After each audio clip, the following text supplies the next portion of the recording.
Ma belle-fille a obtenu une promotion. Pour fêter ça, elle a emmené toute la famille au restaurant, mais elle ne m'a pas invité. Quelques heures plus tard, j'ai reçu son message. « Beau-père, n'oubliez pas de réchauffer les restes dans le frigo, ne les gaspillez pas. » J'ai simplement répondu « D'accord ». Puis, en silence, j'ai fait mes valises et je suis parti. Cette nuit-là, quand ils sont rentrés, riants et un peu éméchés, ils ont ouvert la porte et ce qu'ils ont découvert à l'intérieur les a laissés complètement pétrifiés. Il était 21h30 quand mon téléphone a vibré sur la table de la cuisine. J'étais assis là, fixant un bol de soupe instantanée que je n'avais même pas envie de manger. La maison sentait le produit pour le sol et la solitude. J'avais passé tout l'après-midi à récurer chaque recoin, à repasser les chemises de mon fils Daniel, à plier les vêtements de mes petits-enfants. Mes mains sentaient encore l'eau de Javel. J'ai décroché le téléphone, pensant que c'était peut-être mon fils qui annonçait leur arrivée, qu'il y avait une place pour moi à cette table où ils célébraient. Mais non, c'était un message d'Émilie, ma belle-fille. « Beau-père, n'oubliez pas de réchauffer les restes dans le frigo, ne les gaspillez pas. » J'ai lu ces mots 1 fois, 2 fois, 3 fois. J'ai senti quelque chose se briser silencieusement dans ma poitrine, comme une tasse de porcelaine qui tombe sans faire de bruit jusqu'à ce qu'elle soit déjà en 1000 morceaux. Ce n'était pas seulement le message, c'était le ton, la moquerie dissimulée derrière chaque mot. C'était de savoir que, pendant que je mangeais seul dans cette maison, j'avais contribué à payer leur dîner, où ils trinquaient avec des verres de vin au ciel gourmand, cet endroit où le plat le moins cher coûte 85 €. J'ai ouvert Instagram. Je n'aurais pas dû, mais je l'ai fait. Les photos étaient là. Mon fils dans sa chemise blanche, celle que j'avais repassée ce matin-là. Émilie dans une robe rouge moulante, souriant comme si le monde lui appartenait. Mes petits-enfants mangeant des crevettes et faisant des grimaces pour l'appareil photo. Ma belle-sœur, mon beau-frère, même la mère d'Émilie était là. Tout le monde, sauf moi. La légende disait « Célébration de la promotion de ma reine, directrice régionale à 34 ans, à ces femmes qui ne s'arrêtent jamais. 237 mentions. J'aime en 28 minutes. » J'ai fermé l'application. J'ai laissé le téléphone sur la table. J'ai regardé ma soupe refroidir. Et puis quelque chose d'étrange s'est produit. Je n'ai pas pleuré. Je n'ai pas crié. Je n'ai rien cassé. Un calme glacial m'a envahi, comme si mon corps savait déjà ce que mon esprit était encore en train de digérer. Je me suis levé lentement. J'ai marché jusqu'à ma chambre et j'ai ouvert le placard. Car ce qu'ils ignoraient, ce que personne à cette table pleine de rires et de toasts ne pouvait imaginer, c'est que je m'étais préparé à ce moment depuis des mois. Et cette fois, je n'allais pas réchauffer leurs restes. Cette fois, j'allais disparaître.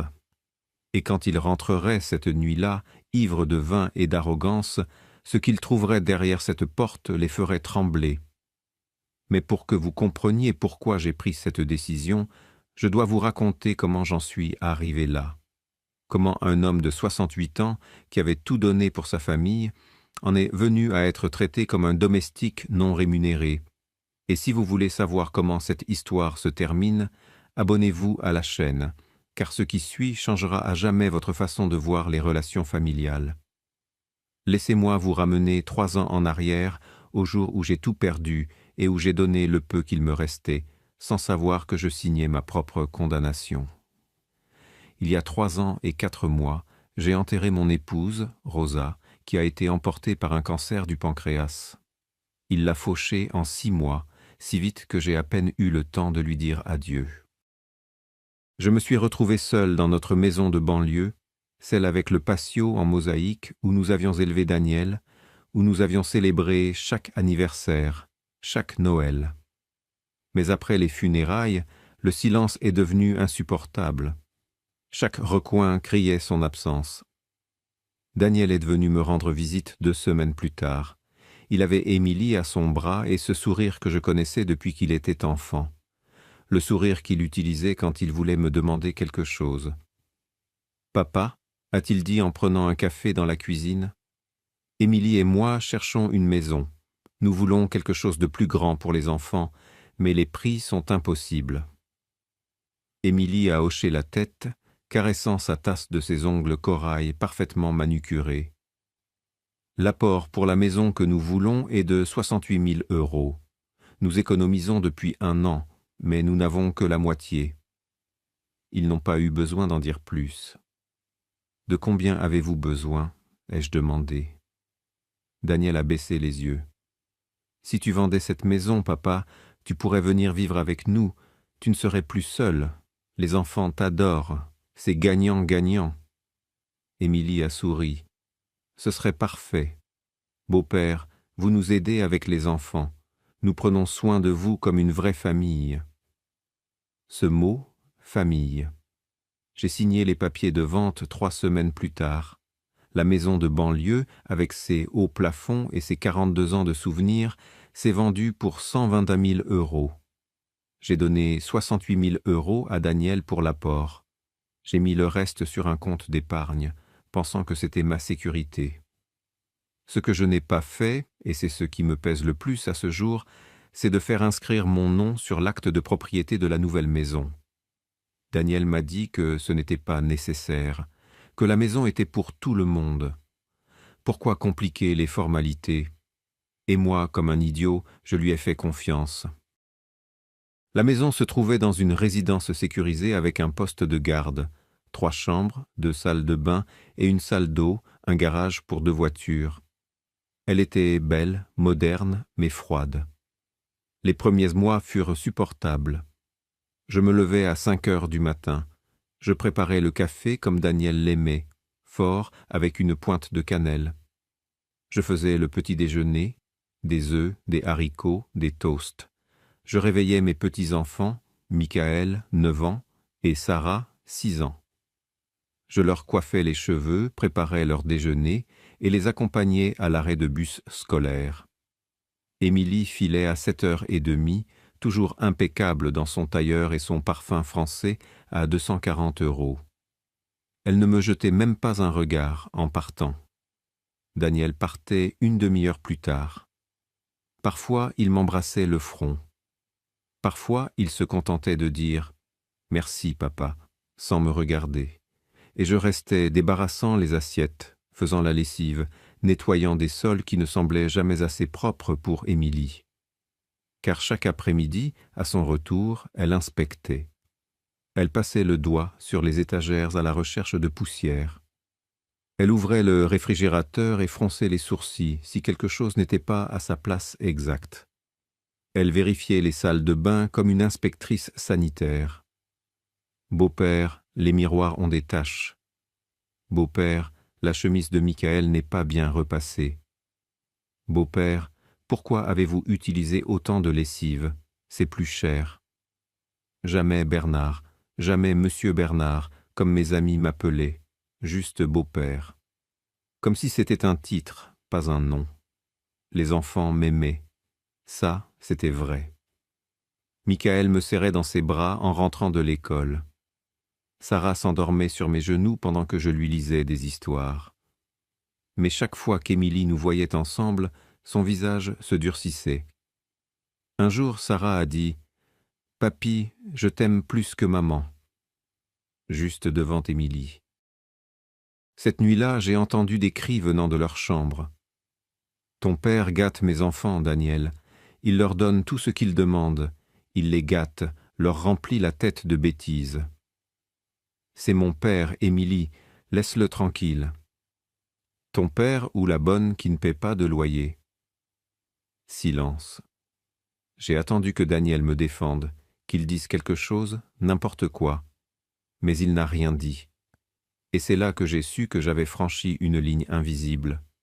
Je n'étais plus le beau-père serviable que j'avais été, mais le fardeau qu'il supportait. Les mois passèrent et les humiliations devinrent plus subtiles, mais plus constantes. Émilie organisait des dîners de famille et oubliait de me prévenir jusqu'à la dernière minute. Ses amis venaient et elle me présentait comme le père de Daniel qui nous aide avec la maison, jamais comme un membre de la famille. Ils cessèrent de m'inclure sur les photos. À Noël, quand ils prirent la photo de famille devant le sapin, Émilie me demanda de la prendre. « Vous avez la main plus stable, beau-père. » Je me tenais derrière l'appareil photo pendant qu'il souriait, comme sur une carte de vœux. Cette photo finit encadrée dans le salon. Je n'apparais nulle part dans cette maison. C'est comme si j'étais un fantôme. Et le pire, c'est que j'ai commencé à me sentir ainsi, invisible, jetable, comme si ma seule valeur était de faire fonctionner la maison pendant qu'ils vivaient leur vie parfaite.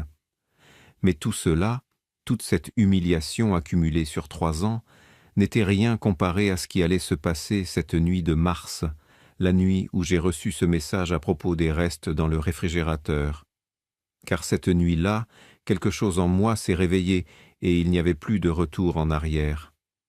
Tout a commencé ce jeudi matin quand Émilie est descendue les escaliers, pratiquement en flottant. Elle portait son tailleur gris perle, celui qu'elle gardait pour les réunions importantes, et un sourire qui illuminait tout son visage. « Je l'ai eu !» a-t-elle crié alors que Daniel descendait derrière elle, nouant sa cravate. « Qu'est-ce qui s'est passé, maman ?» a demandé Sarah depuis la table, la bouche pleine de pancakes. « J'ai été promue, ma chérie. Ta maman est la nouvelle directrice régionale des opérations, la plus jeune de l'histoire de l'entreprise. » Daniel l'a serrée dans ses bras et l'a soulevée du sol. « Je savais que tu l'aurais. Je savais que ce poste était pour toi. » J'étais près de la cuisinière, en train de retourner les pancakes. « Félicitations, Émilie, » ai-je dit sincèrement, car peu importe à quel point les choses étaient tendues, je ne lui souhaitais aucun mal. Elle m'a à peine jeté un coup d'œil. « Merci, beau-père. » Et elle laisse rester dans les bras de Daniel. « Il faut fêter ça, » a dit mon fils avec emphase, « comme ma femme le mérite. » « On devrait aller au ciel gourmand ?» a suggéré Émilie, les yeux pétillants. « Celui dont je t'ai parlé avec la vue sur la ville. Peu importe le prix, l'argent n'est pas un problème ce soir. » Michael a levé la main comme à l'école. « Je viens ?»« Bien sûr, mon grand, toute la famille. » Mon cœur a fait un petit bond. Toute la famille. Ça m'incluait, n'est-ce pas? J'ai posé les pancakes sur la table et essuyé mes mains sur mon tablier. « À quelle heure dois-je faire la réservation ?» ai-je demandé, essayant d'avoir l'air désinvolte. Émilie m'a regardé comme si elle venait de réaliser que j'étais encore là. « Réservation pourquoi ?»« La table pour le dîner de famille. » Il y a eu un silence gênant. Daniel s'est raclé la gorge. Émilie a échangé un regard avec lui, un de ces regards qui parlent sans mots. « Oh non, beau-père, » a dit Émilie avec un sourire qui n'atteignait pas ses yeux. « C'est un dîner intime, vous savez, juste nous, les enfants, ma mère, qui vient de province. » Famille directe. Ces mots m'ont transpercé la poitrine comme des éclats de verre. « Je comprends, » ai-je dit, et je suis retourné vers la cuisinière, bien qu'il n'y ait plus rien à retourner. Pendant ce temps, Émilie continuait d'étaler du beurre sur son pain grillé. « Quelqu'un doit bien rester à la maison, n'est-ce pas? On ne peut pas la laisser vide. Et puis, vous cuisinez si bien. Je suis sûr que vous vous préparerez quelque chose de délicieux. » Daniel n'a rien dit. Mon fils, l'enfant que j'avais élevé, que j'avais protégé de tous les coups que la vie lui avait portés, fixait silencieusement son assiette d'œufs. Ils sont tous partis à 11h du matin. Émilie a changé de tenue 3 fois. Les enfants étaient excités dans leurs plus beaux habits du dimanche. Daniel m'a donné un baiser rapide sur le front, si machinal qu'il ne m'a même pas regardé dans les yeux. « Ne nous attendez pas, papa, nous allons rentrer tard. » Et ils sont partis. La maison est tombée dans un silence si lourd que j'avais du mal à respirer. J'ai traversé le salon, la salle à manger avec sa table en verre que je nettoyais chaque jour, la cuisine où je passais des heures à préparer des repas pour lesquels il me remerciait à peine. Tout était impeccable, tout était en ordre, et j'étais complètement seul. Je me suis préparé une soupe instantanée, de celle qu'on vend par lot de 3 pour 2 €. Je me suis assis à la table de la cuisine, pas dans la salle à manger. Le personnel ne mange pas dans la salle à manger. Et c'est ce que j'étais maintenant, n'est-ce pas? Le personnel. Le personnel qui avait payé 68 000 € pour le privilège de travailler gratuitement. À 7 heures du soir, j'ai ouvert Instagram. Je ne sais pas pourquoi j'ai fait ça. Peut-être avais-je besoin de confirmer ce que je savais déjà. Peut-être suis-je masochiste. Ils étaient là. La première photo, Émilie, radieuse dans sa robe rouge, tenant un verre de vin pétillant. Merci à tous de vous être joints à moi en ce jour spécial. La deuxième photo, mes petits-enfants avec d'énormes assiettes de crevettes panées et de frites. Michael avait de la sauce sur le menton. Sarah faisait un signe de victoire avec les doigts. La troisième photo, toute la table. J'ai compté 9 personnes. Daniel, Émilie, les enfants, la mère d'Émilie, sa belle-sœur, son beau-frère, et 2 autres personnes que je ne reconnaissais pas, des amis probablement. 9 personnes qui célébraient, riaient, trinquaient, et moi, mangeant une soupe instantanée dans une cuisine que j'avais contribué à payer. J'ai regardé les commentaires, 184 dans la première heure. Félicitations, reine, tu le mérites. À la santé des femmes qui réussissent. Quelle belle famille. Personne ne s'est enquis de moi. Personne n'a remarqué qu'il manquait quelqu'un car j'étais invisible depuis longtemps. J'ai fermé l'application, lavé mon bol, essuyé la table, puis mon téléphone a vibré. Un SMS d'Émilie. Beau-père, n'oubliez pas de réchauffer les restes dans le frigo, ne les gaspillez pas. J'ai lu ces mots et quelque chose en moi est mort. Mais en même temps, quelque chose d'autre s'est éveillé. J'ai ouvert le réfrigérateur, ils étaient là. Un poulet rôti à moitié mangé de la veille, du riz de lundi, des légumes que j'avais achetés et cuisinés. Des restes. C'est ce que je méritais, selon eux. Leur reste, leur mépris enveloppé de mots polis. J'ai refermé le réfrigérateur, pris une profonde inspiration et écrit ma réponse. OK. 2 lettres, rien de plus. Mais dans ces 2 lettres se trouvait une décision qui m'habitait depuis des mois, depuis la première fois qu'Émilie m'avait traité comme un domestique. Depuis que Daniel avait cessé de me défendre, depuis que j'avais compris que j'avais donné toute ma vie pour une famille qui ne me considérait plus comme l'un des siens. Je suis monté dans ma chambre, j'ai ouvert le placard et j'ai sorti la valise. Car ce qu'ils ignoraient, ce qu'ils n'auraient jamais imaginé en trinquant avec des bouteilles de vin à 320 €, c'est que je me préparais à ce moment depuis 6 mois. 6 mois à conserver des documents, à enregistrer des conversations, à prendre des photos, à monter un dossier. Car il s'avère que ce beau-père invisible, ce domestique non rémunéré, cet homme de 69 ans qu'il traitait comme un chiffon, possédait l'acte de propriété de la maison, et il ne l'avait jamais, au grand jamais, transféré au nom de Daniel. Cette maison était la mienne, légalement, entièrement la mienne, et ils étaient sur le point de le découvrir de la pire des manières. J'ai sorti la grande valise du placard, celle que mon épouse et moi avions utilisée pour notre dernier voyage sur la côte. Elle avait encore l'étiquette de l'hôtel collée dans un coin. Je l'ai posée sur le lit et j'ai commencé à la remplir de mes vêtements, de mes chaussures, des photos de ma femme que je gardais sur la table de chevet. Mais avant de plier la première chemise, je me suis arrêté, car cela ne pouvait pas être un simple coup de tête. Ce ne pouvait pas être une sortie théâtrale qui se terminerait par moi suppliant de revenir une semaine plus tard. Cela devait être définitif, calculé, juste. Je me suis dirigé vers le fond du placard et j'ai déplacé les boîtes à chaussures que je n'utilisais jamais. Derrière elles, enveloppée dans un sac en plastique, se trouvait ma vieille boîte à couture, celle que ma mère m'avait donnée quand je m'étais marié. Je l'ai ouverte et j'en ai sorti ce que j'y avais caché pendant des mois. Un carnet à spirales à couverture rigide. Tout était dans ce carnet. chaque euro que j'avais investi dans cette maison depuis le jour où nous avions emménagé. Chaque reçu, chaque preuve de paiement. 3 ans de ma vie documentés dans l'écriture tremblante d'un homme qui avait pressenti qu'il pourrait en avoir besoin un jour. J'ai tourné les pages lentement.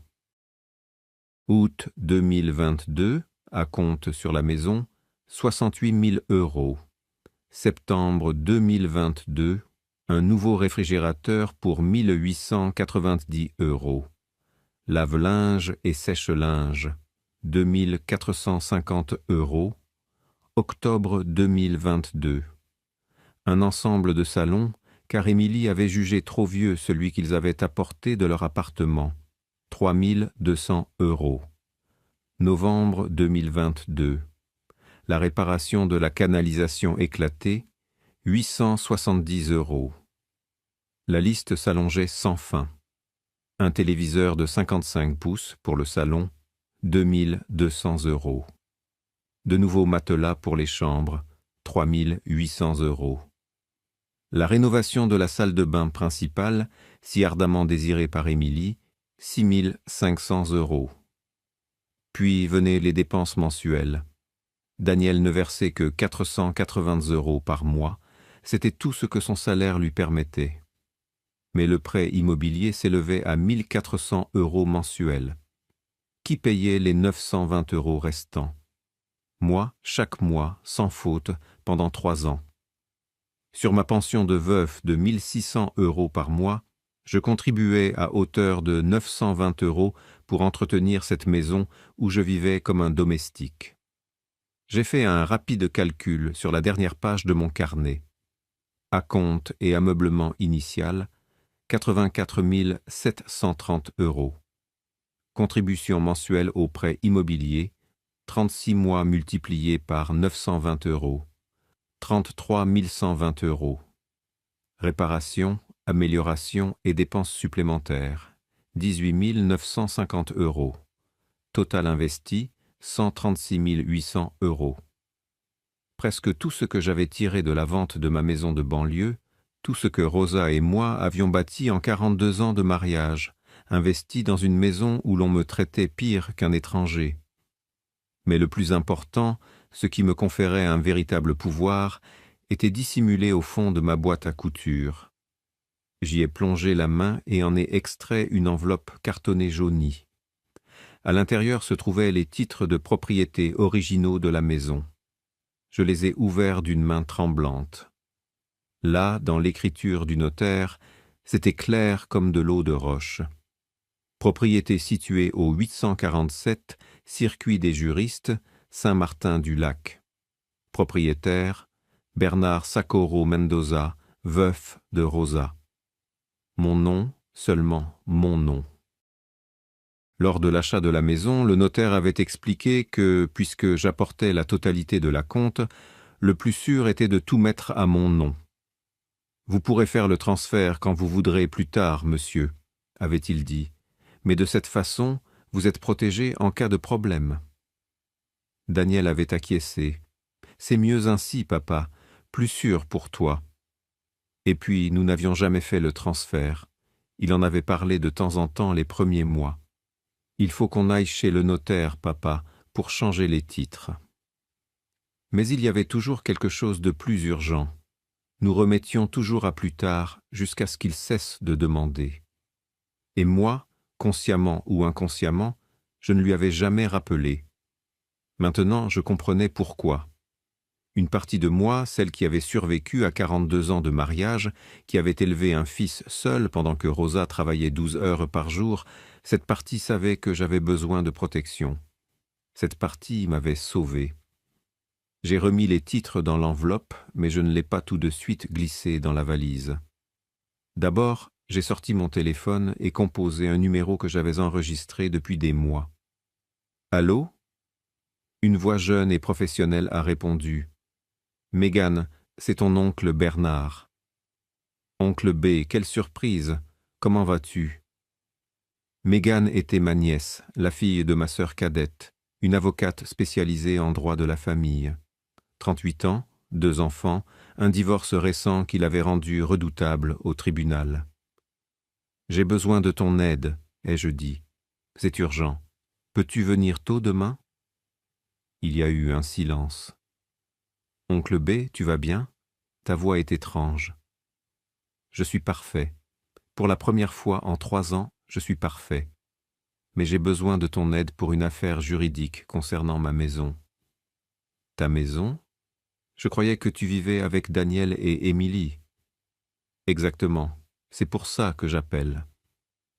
J'ai entendu Mégane saisir un stylo et du papier. Raconte-moi tout. J'ai expliqué la situation en 15 minutes.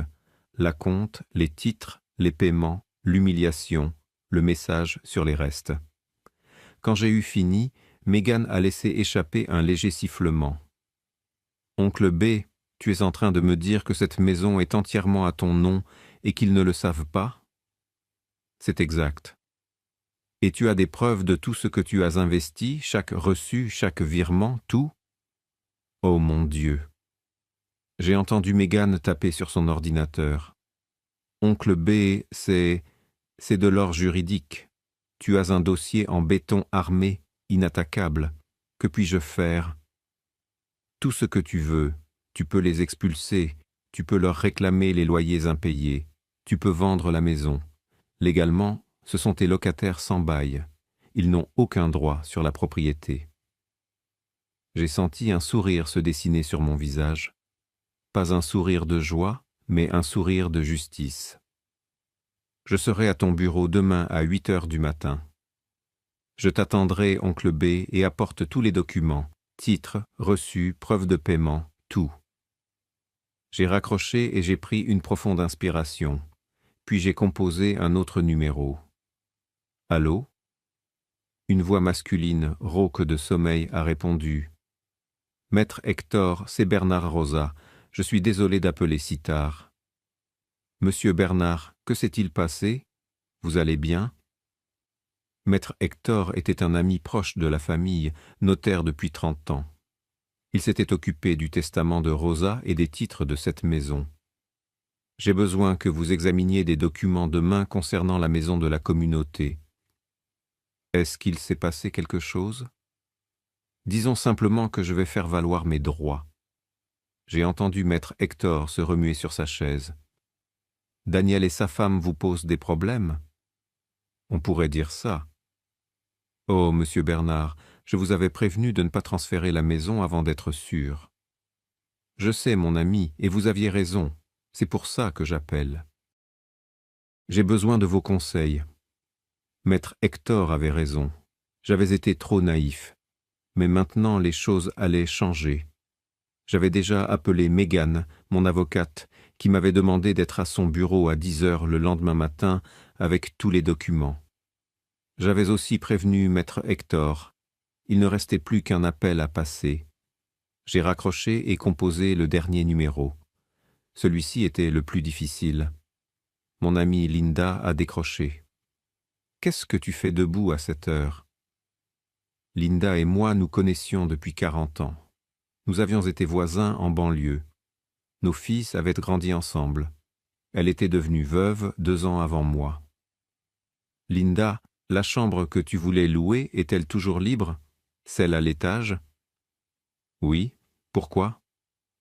Puis-je emménager demain? » Un silence s'installa. « Qu'est-ce qui s'est passé, mon ami? » Et là, pour la première fois de la nuit, ma voix se brisa. « Je n'en peux plus, Linda. Je ne supporte plus d'être invisible dans ma propre maison. »« Tu viens demain, » dit Linda d'une voix ferme. « Quand tu veux, je t'attendrai. » J'ai raccroché. Et là, oui, je me suis autorisé à pleurer. Mais ce n'étaient pas des larmes de tristesse, c'étaient des larmes de soulagement. Car après 3 ans d'humiliation, j'allais enfin retrouver ma dignité. Et eux, tous, qui trinquaient avec du vin coûteux pendant que je mangeais des restes, étaient sur le point d'apprendre la plus dure leçon de leur vie. Il était 22h15. J'avais encore le temps. D'après leur story sur Instagram, ils en étaient au dessert. Une tour de chocolat et de framboises qui coûtait 34 € la part. Je me suis dit qu'ils rentreraient après minuit, peut-être vers 1 heure du matin. J'avais 3 heures, peut-être 4 s'il continuait à trinquer. Je suis retourné dans ma chambre et j'ai vraiment commencé à faire mes valises, mais pas tous mes vêtements, juste l'essentiel, ce qui m'appartenait vraiment. Car j'avais appris quelque chose d'important durant ces 3 années. Ils s'étaient habitués à l'idée que tout ce qui était à moi était aussi à eux. La couverture tissée que ma mère m'avait donnée, le chapelet en argent que Rosa m'avait acheté au Mexique, mes photos de mariage, les livres que j'avais collectionnés pendant des années, ma cafetière italienne que j'avais apportée de mon ancienne maison. Chaque objet que je mettais dans la valise était un morceau de mon identité retrouvée. Mais il y avait quelque chose de plus important à emporter. J'ai ouvert le tiroir de ma commode et j'en ai sorti un petit enregistreur numérique que j'avais acheté en ville 6 mois plus tôt. Il avait coûté 45 € dans un magasin d'électronique. Le meilleur investissement que j'ai fait depuis des années, car il s'avère que lorsque l'on devient invisible, les gens parlent devant vous comme si vous n'existiez pas. J'ai branché l'enregistreur à mon ancien ordinateur portable et j'ai commencé à copier les fichiers sur une clé USB. Fichier 1, 15 octobre 2024. La voix d'Émilie au téléphone avec sa sœur. Non, sérieusement, c'est comme avoir une femme de ménage gratuite. Elle se lève tôt, cuisine, nettoie, s'occupe des enfants, et le mieux, c'est que je n'ai pas à la payer ni à lui donner de jours de congé parce que c'est de la famille. Daniel se sent coupable parfois, mais je lui dis qu'elle est mieux ici que seule dans une maison de retraite. Son rire. Je me souvenais parfaitement de ce rire. Fichier 2, 23 novembre 2024. Une conversation entre Émilie et Daniel dans leur chambre. J'étais en train de nettoyer la salle de bain. Ta mère devient vraiment agaçante, Daniel. Elle veut avoir son mot à dire sur tout, sur la façon dont j'élève mes enfants, sur ce que j'achète au supermarché. C'est mon père, Émilie. Il veut juste aider. Aider, c'est se mettre en travers. Et chaque fois que les enfants l'écoutent plus que moi, ça me met hors de moi. Sarah m'a dit l'autre jour que grand-mère cuisinait mieux que moi. Tu te rends compte de ce que ça veut dire? Émilie, s'il te plaît. Non, Daniel, sérieusement. Quand il mourra, ton père a laissé une bonne pension. Il a rempli son rôle. Il est peut-être temps pour lui de trouver son propre espace. Un petit appartement ou une belle maison de retraite. Je ne peux pas juste le mettre à la porte. C'est mon père. Tu n'as pas à le mettre à la porte. Suggère-lui simplement qu'il serait plus heureux ailleurs pour son propre bien. Silence de mon fils, puis « J'y penserai, j'y penserai ». Mon fils, mon unique fils, allait y penser. Fichier 3, 8 janvier 2025, Émilie avec ses amis dans le salon, buvant du vin pendant que je préparais des amuse-gueules dans la cuisine. Vous n'avez aucune idée de la chance que j'ai. Mon beau-père fait tout dans la maison, ce qui me permet de me concentrer sur ma carrière. C'est pour ça que j'ai eu la promotion, parce que je n'ai pas à me soucier des tâches domestiques. Et il ne te fait pas payer? Me faire payer? Il vit ici gratuitement. Bien sûr qu'il ne me fait pas payer. D'ailleurs, il a vendu sa maison et a donné l'argent à Daniel. C'est comme sa façon de payer pour vivre avec nous. Plus de rire. Tu es si maligne, ma fille. Profites-en tant qu'il peut encore travailler. Quand il sera trop vieux, tu trouveras bien quelque chose. Il y avait 17 fichiers au total. 17 enregistrements de conversation où il me traitait comme une marchandise, comme un objet utile qui finirait par être jeté. J'ai tout copié sur la clé USB et j'en ai sauvegardé une autre copie sur mon email, juste au cas où. Puis j'ai sorti autre chose du tiroir. Mon ancien téléphone, celui que j'utilisais avant que Daniel ne m'en donne un nouveau, pour que tu puisses utiliser WhatsApp plus facilement. Ce qu'il ne savait pas, c'est que je n'avais jamais jeté l'ancien, et sur ce téléphone, j'avais pris des photos. Des photos des reçus qu'Émilie jetait à la poubelle. Des captures d'écran de ses publications sur les réseaux sociaux où elle se vantait de la maison, des meubles, des rénovations. toujours avec les #Macassa, #réussite personnelle. J'ai copié toutes les photos sur la même clé USB. Il était 11h moins le quart. Instagram montrait qu'ils étaient toujours au restaurant, savourant désormais café et cognac. J'avais encore du temps. Je suis descendu silencieusement. La maison était faiblement éclairée. Seule la lumière du couloir était allumée. J'ai traversé le salon, m'arrêtant devant chaque meuble que j'avais acheté. Le canapé 3 places, 3200 €. La table basse en verre, 850 €. La bibliothèque en bois où Émilie exposait ses plantes décoratives, 1200 €. Mais je n'allais rien emporter de tout cela, ce n'était pas mon style. Je n'allais pas vider la maison comme un voleur dans la nuit. Je ne prendrais que ce qui m'appartenait indiscutablement. Mes vêtements, mes souvenirs, ma dignité et les titres de propriété. Je suis remonté à l'étage et j'ai fini de fermer ma valise. Elle était assez lourde, mais je pouvais la gérer. Je me suis assis sur le bord du lit, j'ai sorti une feuille de papier et un stylo. Je devais leur laisser quelque chose.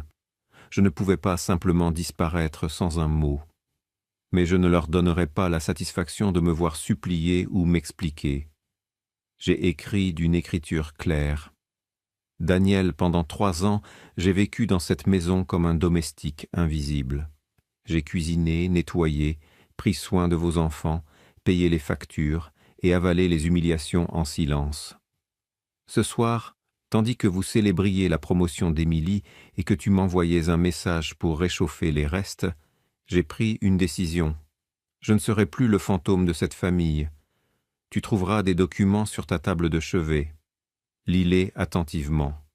Nous nous reverrons bientôt en présence d'avocats. Je t'ai aimé toute ma vie, mais l'amour ne signifie pas te laisser me marcher dessus. Papa.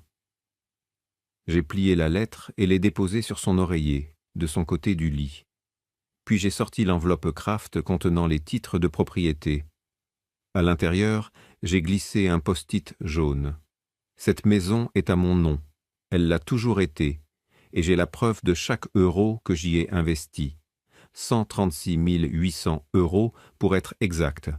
Rendez-vous chez le notaire. J'ai laissé l'enveloppe sur la table de chevet de Daniel, bien en vue. J'ai vérifié mon téléphone. 23h28. La dernière story montrait qu'il demandait l'addition. Il était temps de partir. J'ai descendu la valise avec précaution. Mes jambes de 68 ans protestaient, mais elles ont tenu bon.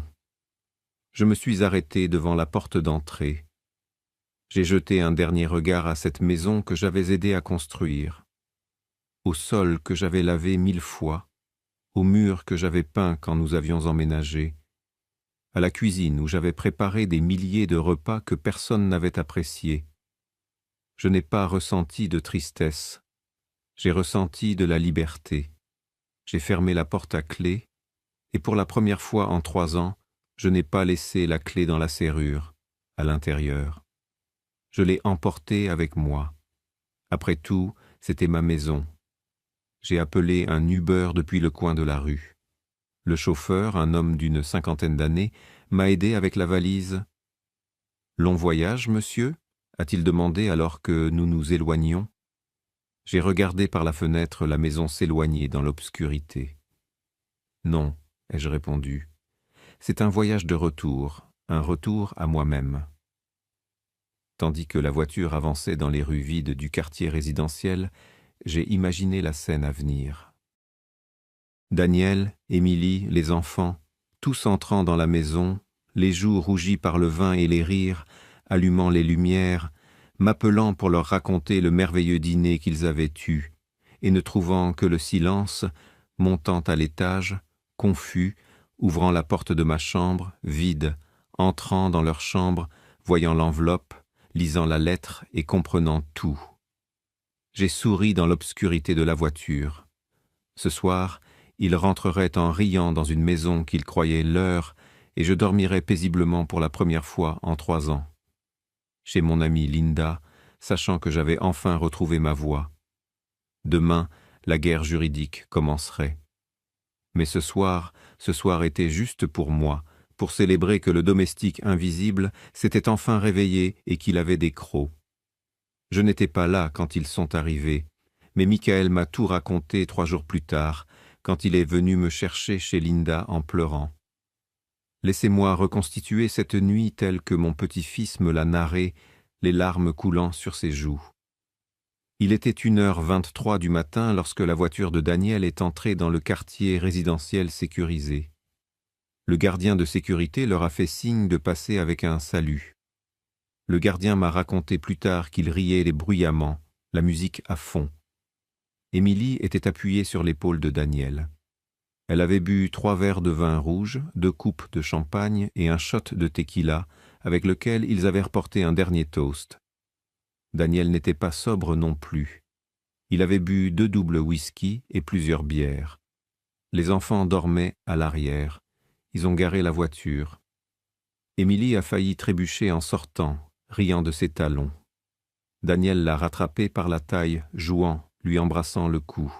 « Directrice régionale », a-t-il murmuré. « Ma femme, la directrice. »« Et toi, le mari de l'année ?» a-t-elle répondu, accrochée à son bras. Ils ont monté les marches du perron. Daniel cherchait les clés à tâtons dans sa poche, titubant un peu. « Chut !» a dit Émilie entre 2 rires. « Ne réveille pas ton père. »« Laisse-le dormir, » a répondu Daniel. « Il le mérite bien après s'être occupé de la maison toute la nuit. » Ils ouvrirent la porte. Tout était sombre. Seule la lumière du couloir à l'étage était allumée, comme je la laissais toujours pour qu'il ne trébuche pas. « Papa !» appela Daniel en entrant. Sa voix était pâteuse. Silence. Émilie alluma la lumière du salon. Et là, ils virent. Le salon était différent. Pas vide, mais différent. Le tapis persan que j'avais apporté de mon ancienne maison avait disparu. Celui que ma mère avait acheté lors d'un voyage dans le sud il y a 50 ans. Les coussins brodés sur le canapé avaient disparu. Ceux que j'avais brodés moi-même pendant des mois. Les tableaux au mur avaient disparu. Mes tableaux. Des paysages de la côte que Rosa m'avait offerts pour nos anniversaires. Quoi ? Émilie fronça les sourcils. Ton père a déplacé des choses ? Daniel se dirigea vers la cuisine. Il alluma la lumière. La cafetière italienne avait disparu. Les tasses en céramique que j'avais collectionnées aussi. Le tablier qui pendait toujours au crochet près du réfrigérateur s'était volatilisé. « Papa !» appela-t-il plus fort. « Où es-tu » Ils montèrent à l'étage. Michael m'a raconté que c'est à ce moment-là que l'alcool commença à se dissiper. Ma porte était entr'ouverte. Daniel la poussa. Il alluma la lumière. Le lit était fait, parfaitement fait, comme je le laissais toujours, mais vide. Le placard était ouvert, vide de mes vêtements. Seuls les cintres restaient, la table de nuit sans mes livres, mes lunettes, mon chapelet, comme si je n'avais jamais existé dans cette pièce. « C'est quoi ce bordel ?» marmonna Émilie derrière lui. Daniel courut à la salle de bain. Ma brosse à dents avait disparu. Ma crème pour le visage, mon peigne, mon parfum bon marché à la rose, tout était parti. Il retourna dans la chambre et c'est là qu'il le vit. Sur son oreiller, une lettre pliée. Il la saisit de main tremblante. Il la déplia. Émilie lut par-dessus son épaule. Michael m'a raconté que le visage de son père changea à mesure qu'il lisait. De la confusion à l'incrédulité, de l'incrédulité à l'horreur. « Qu'est-ce qu'il dit ?» demanda Émilie. « Il est parti ? Ton père est parti ?» Mais Daniel ne répondit pas. Il avait aperçu l'enveloppe Kraft sur sa table de chevet. Il l'ouvrit de doigts maladroits. Il en sortit les titres de propriété, les actes de la maison, et il lut le nom qui y était inscrit en écriture officielle de notaire. « Non, » murmura-t-il. « Non, non, non. Qu'est-ce que c'est » Émilie lui arracha les papiers des mains. Ses yeux parcoururent le document. 1 fois, 2 fois, puis elle pâlit. « Ça, Ça ne peut pas être réel. La maison est à son nom, dit Daniel d'une voix creuse. Toute la maison, elle a toujours été à son nom. Mais tu as payé l'apport, tu me l'as dit. C'est lui qui a payé l'apport. Daniel s'assit lourdement sur le lit. Il a vendu sa maison, 68 000 €. Je n'avais rien. Tout venait de lui. Émilie prit le post-it jaune attaché au titre. 136 800 € pour être exact. 136 000 €. Émilie chancela. Tu es en train de me dire que ton père a investi plus de 100 000 € dans cette maison et nous n'avons jamais fait le transfert. Oh mon Dieu, Émilie, nous n'avons jamais transféré la propriété. Le silence qui suivit fut assourdissant. Michael m'a raconté qu'il s'était réveillé au cri. Il était descendu en se frottant les yeux et avait trouvé ses parents dans le salon en train de se disputer. Tandis que sa mère criait, son père avait la tête entre les mains. Ça ne peut pas arriver. Émilie faisait les 100 pas comme un animal en cage. Nous vivons ici depuis 3 ans. 3 ans, c'est ma maison. C'est sa maison, dit Daniel d'une voix éteinte. Légalement, ça a toujours été sa maison. Alors tu exiges qu'il te la donne. C'est ton père. Il a une obligation. Daniel leva les yeux. Ses yeux étaient rouges. Comme l'obligation que nous avions de le traiter avec respect, de ne pas l'exclure du dîner ce soir. Émilie resta sans voix. Nous l'avons laissé seul, Daniel continua, la voix brisée. Dans sa propre maison, nous l'avons laissé manger des restes pendant que nous dépensions 300 € en vin. Émilie, tu lui as envoyé ce message, ce maudit message pour lui dire de réchauffer les restes du frigo. La bouche d'Émilie s'ouvrit. Elle la referma.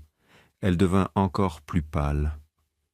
Ce n'était pas avec de mauvaises intentions, c'était juste... Est-ce que l'humiliation de ton père t'amusait? Pour la première fois en 3 ans, mon fils défendait mon honneur. Mais il était trop tard. Michael pleurait dans l'escalier, écoutant tout. Sarah se réveilla et commença à appeler son grand-père. « Où est grand-père? Je veux mon grand-père. » Daniel composa mon numéro 1 fois, 2 fois, 5, 10 fois. J'avais mis son contact en silencieux. Il envoya des messages. « Papa, s'il te plaît, réponds-moi. »« Papa, je suis tellement désolé, je ne savais pas. »« Papa, nous pouvons arranger ça. »« S'il te plaît. »« Papa, s'il te plaît, ne fais pas ça. » Aucun d'eux n'obtint de réponse car à ce moment-là, j'étais chez Linda, buvant une tisane à la camomille et au miel, enveloppé dans une couverture propre qui sentait l'adoucissant, et je dormais du sommeil le plus profond et le plus paisible que j'ai connu en 3 ans. Émilie tenta une dernière carte cette nuit-là. « Appelons un avocat demain. Je suis sûr que nous pouvons contester ces titres de propriété. Nous vivons ici depuis 3 ans. Cela nous donne des droits, une possession de bonne foi ou quelque chose comme ça. » Daniel la regarda avec un mélange de dégoût et de déception. « Tu ne comprends toujours pas. Il a tout documenté, chaque euro, chaque reçu, et pire encore. » Il passa ses mains sur son visage. « Il a raison. Nous l'avons traité comme un moins que rien. Je t'ai laissé le traiter comme un moins que rien. » Il se leva et se dirigea vers la chambre des enfants. Michael me raconta que son père l'avait serré dans ses bras cette nuit-là et avait pleuré. Il pleura comme Michael ne l'avait pas vu pleurer depuis la mort de grand-père Rosa. « J'ai tout gâché, dit-il à son fils de 9 ans. J'ai perdu mon père parce que j'ai été un idiot. » Cette nuit-là, personne ne dormit dans la maison qu'il croyait leur, la maison qui avait toujours été la mienne. Et tandis qu'ils erraient dans les pièces vides de mes affaires, tentant de comprendre comment tout s'était effondré, en une seule nuit, je dormis en paix. Car parfois, le silence est l'arme la plus puissante, et parfois disparaître est le seul moyen d'être enfin vu. Je me réveillai à 7 heures du matin chez Linda. La lumière naturelle inondait la pièce par la fenêtre. Les oiseaux chantaient dehors. L'odeur du café frais montait de la cuisine. Cela faisait 3 ans que je ne m'étais pas réveillé sans un nœud à l'estomac. Je m'étirais dans mon lit. Personne ne m'attendait en bas pour exiger le petit déjeuner. Personne ne vérifierait si j'avais bien nettoyé la salle de bain. Personne ne me donnerait d'ordre déguisé en suggestion.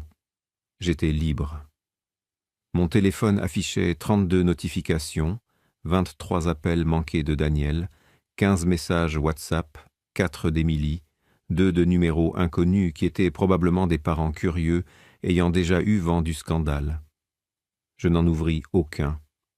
Au lieu de cela, j'ouvris Facebook, le réseau social que j'utilisais à peine, rempli d'anciens contacts, des amis de mon club de lecture, des voisins de mon ancien quartier, des cousins éloignés, des camarades de lycée retrouvés il y a des années, 437 amis qui voyaient à peine mes publications car je ne postais jamais rien. Jusqu'à aujourd'hui, tapais-je avec des doigts tremblants. Après 3 ans à prendre soin d'une famille qui m'avait rendu invisible, j'avais appris que l'amour de soi n'était pas de l'égoïsme, mais de la survie. Je cliquais sur « Publier » et fermais l'application. Je descendis prendre le petit déjeuner. Linda m'attendait avec des chilaquiles verts, des haricots frits et du café à la cannelle, mon petit déjeuner préféré. « Comment as-tu dormi ?» demanda-t-elle en me versant du jus d'orange. Comme je n'avais pas dormi depuis des années, et maintenant, quelle est la suite ? dis-je en coupant un morceau de chilaquil. Vient la partie juridique. À 8 heures précises, j'étais au bureau de Mégane. Ma nièce m'accueillit avec une forte étreinte et une tasse de café. « Oncle B, vous êtes une légende. Je n'ai pas pu dormir la nuit dernière en pensant à votre affaire. As-tu tout apporté ?» Je sortis de mon sac l'enveloppe Kraft contenant les titres de propriété, le carnet avec les reçus, la clé USB avec les enregistrements et les photos de l'ancien téléphone. Mégane étala tout sur son bureau comme un détective construisant un dossier. « C'est ça, oncle B, c'est parfait. Votre documentation est impeccable. » Elle examina chaque document avec des yeux brillants. Des titres de propriété à votre nom, des preuves de paiement, des virements bancaires et même des enregistrements. Elle brancha la clé USB à son ordinateur et écouta quelques extraits des enregistrements. Son expression passa de professionnelle à indignée, comme si l'on avait un homme à tout faire gratuit. Quand le vieil homme mourra, il aura rempli son rôle. Mégane serra les poings. Oncle B, avec ça, nous pouvons faire tout ce que vous voulez. Expulsion immédiate, recouvrement des loyers impayés, indemnisation pour préjudice moral. Dites-moi ce dont vous avez besoin et nous le ferons. J'ai besoin, dis-je lentement, qu'ils comprennent ce qu'ils ont perdu. Qu'ils ressentent ce que j'ai ressenti et qu'ils apprennent que l'amour n'est pas gratuit quand on le confond avec la servitude. Mégane hocha la tête. Alors, nous allons leur donner une leçon qu'ils n'oublieront pas. Nous passâmes 3 heures à élaborer la stratégie. Lettre d'avocat, assignation en justice, expertise immobilière, calcul des loyers impayés basés sur la valeur commerciale du quartier. À 11 heures du matin, Mégane envoya le premier document officiel, une assignation officielle. Monsieur Bernard Socorro Mendoza, propriétaire légal de la propriété située au 847, Circuit des juristes, Saint-Martin-du-Lac, requiert la présence de Monsieur Daniel Rosa Mendoza et de Madame Émilie Ruiz Deut Rosa à l'étude de Maître Hector Sélénus. Bravo, le lundi 18 mars à 10 heures pour régler les questions de propriété et d'occupation. La présence est obligatoire. Veuillez vous présenter avec une pièce d'identité officielle. Le courriel fut envoyé à 11h47. Pendant ce temps, mon téléphone ne cessait de vibrer. Finalement, à midi, je consultais les messages de Daniel. « Papa, s'il te plaît, nous devons parler. C'est un malentendu. Je ne savais pas que la maison était à ton nom. Je n'ai jamais voulu te manquer de respect. Les enfants te réclament. » Michael pleure. Sarah ne comprend pas ce qui s'est passé. Papa, tu es mon père. Nous ne pouvons pas finir comme ça. De la part d'Émilie, beau-père. Je pense que tout cela prend des proportions démesurées. Si le message d'hier soir vous a dérangé, je m'en excuse. C'était un malentendu. Daniel est très contrarié. Les enfants aussi. S'il vous plaît, reconsidérez. Ne pouvons-nous pas parler comme des adultes civilisés? Je remarquai le changement de ton, passant de la belle-fille autoritaire à la belle-fille suppliante, mais je ne répondis pas. Au lieu de cela, j'ouvris Facebook. Ma publication avait 243 réactions, 189 commentaires. Je commençai à lire. « Bernard, je ne savais pas que tu traversais cela. Je t'ai toujours vu comme un homme si fort. Je suis content que tu aies trouvé ta voie. Rosa, ma vieille voisine, mon amie. Je vis avec mon fils et sa femme depuis 2 ans. Je me reconnais tellement là-dedans. Vous m'avez fait pleurer. Merci d'avoir partagé. Patricia du club de lecture. Ma mère a vécu une situation similaire. Elle a fini à l'hôpital à cause du stress. J'aurais aimé qu'elle ait eu votre courage. Une cousine que je n'avais pas vue depuis des années, cela m'a profondément touché. Toutes les personnes âgées méritent le respect, pas des miettes. Madame Guadeloupe, une amie d'enfance, et les messages continuaient d'affluer. Commentaire après commentaire, des femmes partageaient leurs propres récits. Des femmes vivant chez leurs enfants, traitées comme des aidantes non rémunérées. Des femmes qui avaient perdu leur foyer, leurs économies, leur dignité. Ma modeste publication était devenue un refuge pour des voix réduites au silence. À 15 heures, ma sœur Suzanne m'appela. « Bernard, que se passe-t-il? Daniel m'a appelé en pleurs.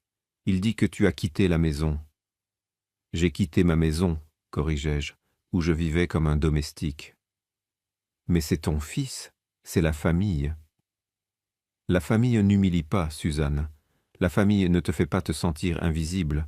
La famille n'envoie pas de messages moqueurs sur le fait de réchauffer des restes pendant qu'ils célèbrent sans toi. » Un silence s'installa à l'autre bout du fil. « Ils ont fait ça ?» Je lui racontai tout, chaque détail des 3 dernières années. Quand j'eus fini, ma sœur pleurait. « Pardonne-moi, dit-elle. Je pensais que tu étais heureux là-bas. Je pensais que c'était un bon arrangement. » Tout le monde le pensait parce que je souriais et ne me plaignais jamais.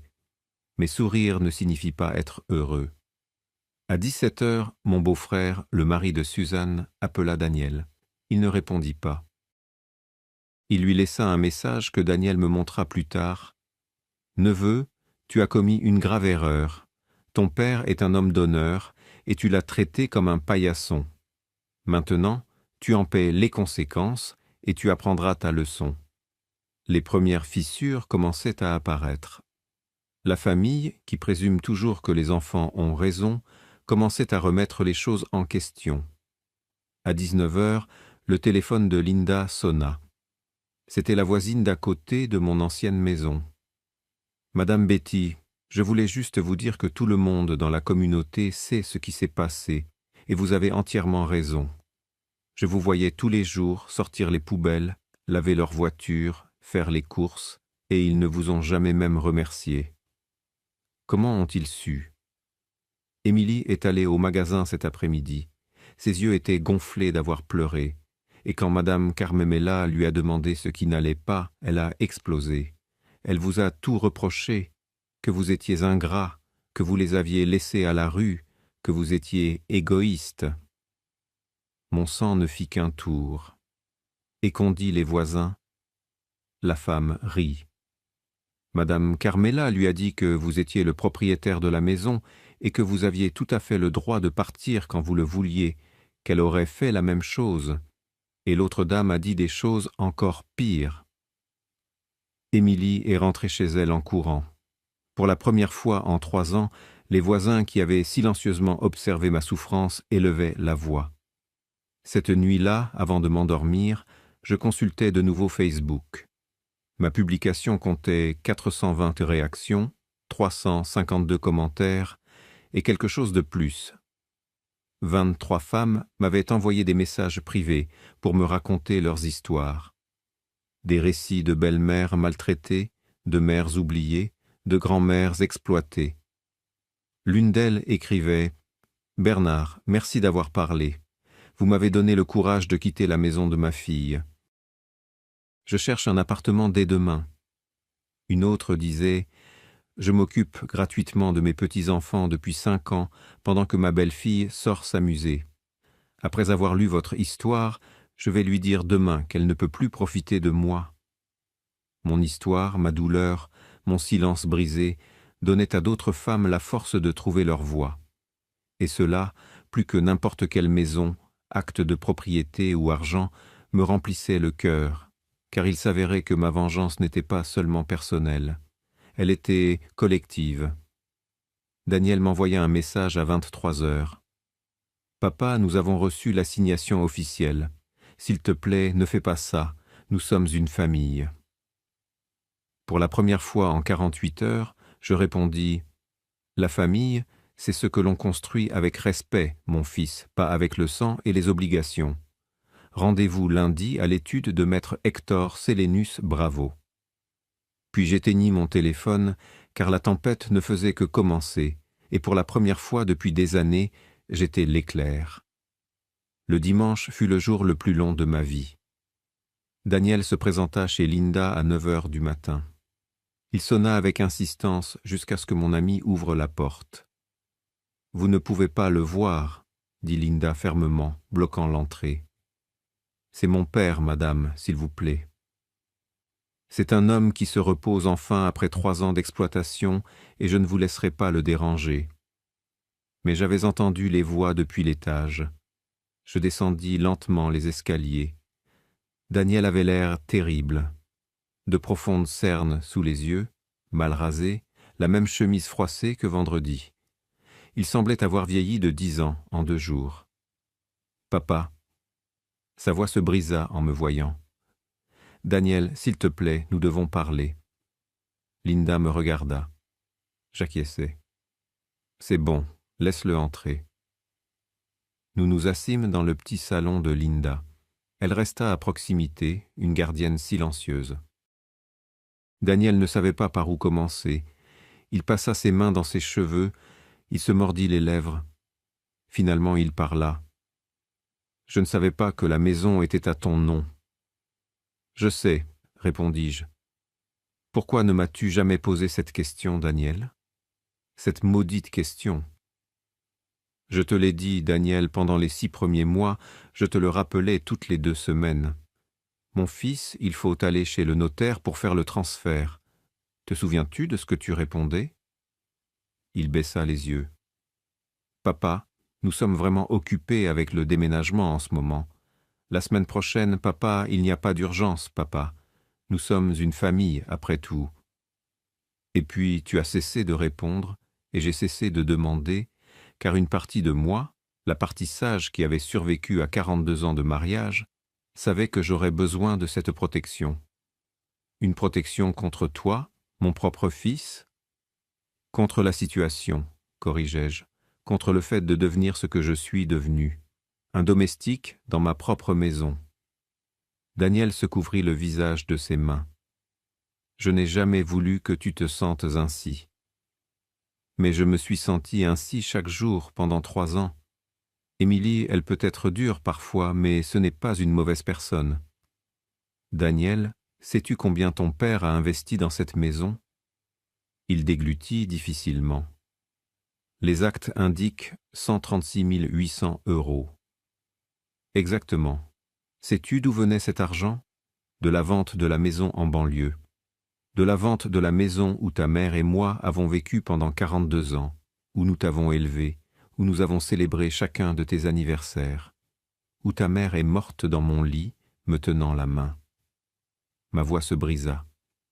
J'ai vendu mes souvenirs, Daniel. J'ai vendu le dernier morceau de ta mère qu'il me restait, et je l'ai fait pour toi. Daniel commença à pleurer. De grosses larmes tombèrent sur ses mains. Papa, sais-tu combien tu payais pour le prêt immobilier chaque mois? 480 €. Et sais-tu quel était le montant réel du prêt? Silence. 1400 €. J'ai payé les 920 € restants chaque mois avec ma pension de 1600 €. Sais-tu ce que cela signifie? Il leva les yeux, confus. Cela signifie qu'après avoir payé ma part de la maison, il me restait 680 € par mois pour toutes mes dépenses, vêtements, médicaments, transport, tout ce qui était personnel. 680 € alors qu'Émilie dépensait 30 € pour une seule bouteille de vin. Daniel pâlit. Je ne savais pas. Tu ne savais pas parce que tu n'as jamais demandé. Tu as supposé que j'allais bien, que j'étais heureux, que m'occuper de tes enfants et nettoyer ta maison était un but suffisant pour moi. Papa, je me levai et allai chercher mon sac. J'en sortis le carnet à couverture rigide et le posai sur la table basse. Ouvre-le. D'une main tremblante, Daniel ouvrit le carnet et commença à lire. Page après page de reçus scotchés, de preuves de virement, de notes écrites de ma main. Réfrigérateur 1890 €. Lave-linge et sèche-linge 2450 €. Ensemble de salon complet 3200 €. Rénovation de la salle de bain principale 6500 €. Télévision pour le salon 2200 €. Sa voix n'était qu'un murmure. Mon Dieu. Continue de lire. Il atteignit les dernières pages, les calculs mensuels, 36 mois de contribution, le total final. Plus de 130 000 €, murmura-t-il. Et cela sans compter, ajoutai-je froidement, les 3 repas par jour que je préparais, le ménage, la garde des enfants, la lessive, le repassage. Si nous mettons un prix sur tout ce travail au tarif d'un employé de maison à temps plein, cela représente environ 40 000 € supplémentaires. Daniel referma le carnet. Il tremblait. Je n'ai pas 130 000 € à te payer. Je sais. Je n'ai même pas 20 000 € d'économie. Je le sais aussi. Alors, que veux-tu, la maison? Vas-tu nous mettre à la rue? Et voilà, la question à 1 million d'euros. Je pris une profonde inspiration.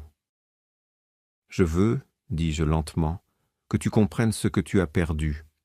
Ce n'était pas juste une maison, ce n'était pas juste des meubles ou de l'argent.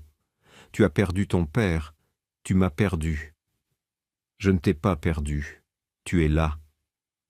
Quand est-ce que tu m'as demandé pour la dernière fois comment j'allais, comment j'avais dormi, si mon dos me faisait mal à force de nettoyer, si ta mère me manquait, si je me sentais seul? Silence. Quand est-ce que tu m'as serré dans tes bras pour la dernière fois sans que ce soit en passant? Que tu t'es assis avec moi pour prendre un café? Que tu m'as vraiment regardé dans les yeux? Encore du silence. Je suis devenu un service, Daniel, pas ton père, et tu as laissé faire. Je suis désolé, sanglota-t-il. Je suis tellement, tellement désolé. Je sais, mais les excuses ne me rendent pas 3 ans de ma vie. Elles ne me rendent pas ma dignité. Je sortis alors la clé USB de ma poche. Je la posai sur la table à côté du carnet. « Qu'est-ce que c'est » demanda-t-il en essuyant ses larmes. « Écoute-la quand tu rentreras chez toi, mais fais-le seul. Émilie ne doit pas être là. » Pourquoi? Parce que si vous l'écoutez ensemble, vous finirez par divorcer ce soir. Et même si ta femme m'a rendu la vie impossible, tes enfants ne méritent pas un foyer brisé. Daniel ramassa la clé USB comme si c'était une bombe. « Papa, qu'y a-t-il là-dessus » La vérité, 17 enregistrements de conversation où Émilie parle de moi quand elle pense que je n'écoute pas, où elle planifie comment se débarrasser de moi, où elle se moque de moi avec ses amis. Je vis son visage s'effondrer. Écoute-la, en entier. Et ensuite tu décideras si tu veux que nous nous rencontrions demain à l'étude de maître Hector Sélénus Bravo avec ta femme présente, ou si tu préfères que nous parlions juste tous les deux d'abord.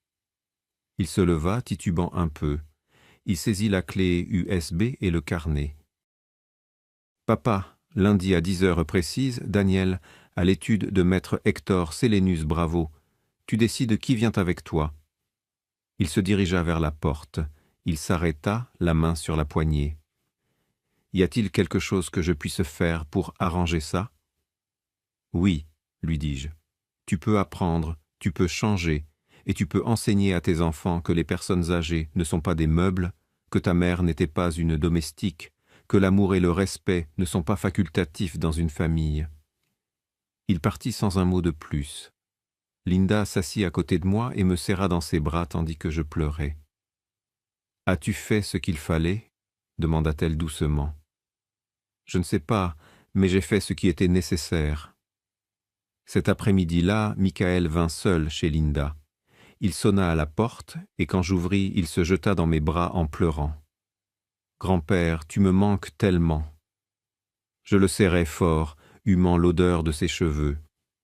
Mon petit-fils adoré, qui n'était en rien responsable de tout cela. Tu me manques aussi, mon amour. Pourquoi es-tu parti ? Je m'agenouillai pour être à sa hauteur. Parce que parfois, quand quelqu'un te traite mal pendant longtemps, tu dois t'éloigner pour lui rappeler que tu es important. Mais nous ne te traitons pas mal. Je sais, mon chéri. Vous m'aimez, mais tes parents ont oublié comment bien me traiter. Papa est vraiment triste et maman n'arrête pas de pleurer. Je sais. Tu reviens ? Je plongeai mon regard dans ses yeux de 9 ans remplis de confusion et d'innocence.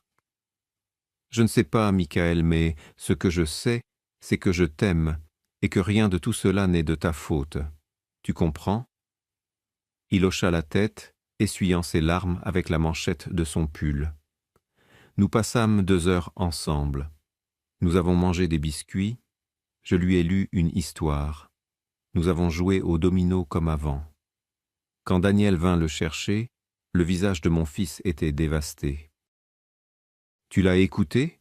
demandai-je depuis l'embrasure de la porte. Il hocha la tête sans parler.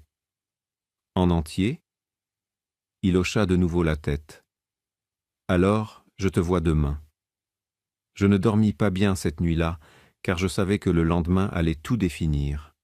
Car demain, dans cette étude de notaire, ce ne serait pas seulement le destin d'une maison qui serait décidé. Il serait décidé si une famille brisée pouvait guérir ou si certaines fractures étaient trop profondes pour être réparées. Le lundi à 9h30 du matin, j'arrivai à l'étude de maître Hector Sélénus Bravo. Mégane m'accompagnait, sa mallette en cuir pleine de documents. Elle ressemblait à une avocate de cinéma. Un tailleur pantalon noir, des talons, les cheveux tirés en un chignon impeccable. « Prêt, oncle B ?» demanda-t-elle tandis que nous montions les escaliers du bâtiment de style colonial du centre-ville de Saint-Martin-du-Lac. « Prêt. » Maître Hector nous accueillit dans son bureau au haut plafond et aux vieux meubles en acajou. Ça sentait les vieux livres et le café. « Bernard » me salua-t-il d'une étreinte paternelle. « Je suis vraiment désolé que les choses en soient arrivées là. »« Moi aussi, mon ami, mais nous y sommes. » Nous nous sommes assis. L'horloge indiquait 9h47. À 9h52, nous entendîmes des pas dans l'escalier. La porte s'ouvrit. Daniel entra le premier. Il portait un costume gris, une cravate sombre, comme s'il allait à un enterrement. Ses yeux étaient cernés et rouges par le manque de sommeil. Et derrière lui vint Émilie, mais pas l'Émilie confiante et arrogante à laquelle j'étais habitué. Cette Émilie portait une robe bleu marine sobre. Pas de décolleté, pas de talons aiguilles, des talons bas, peu de maquillage, les cheveux attachés en une simple queue de cheval. Elle ressemblait à une enfant réprimandée. Elle me vit et détourna immédiatement le regard. Intéressant. « Bonjour, » dit Daniel d'une voix rauque.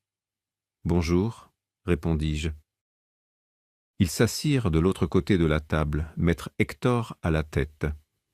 Mégane sortit des documents de sa mallette avec des mouvements précis et professionnels. « Bien, messieurs, commença maître Hector en mettant ses lunettes.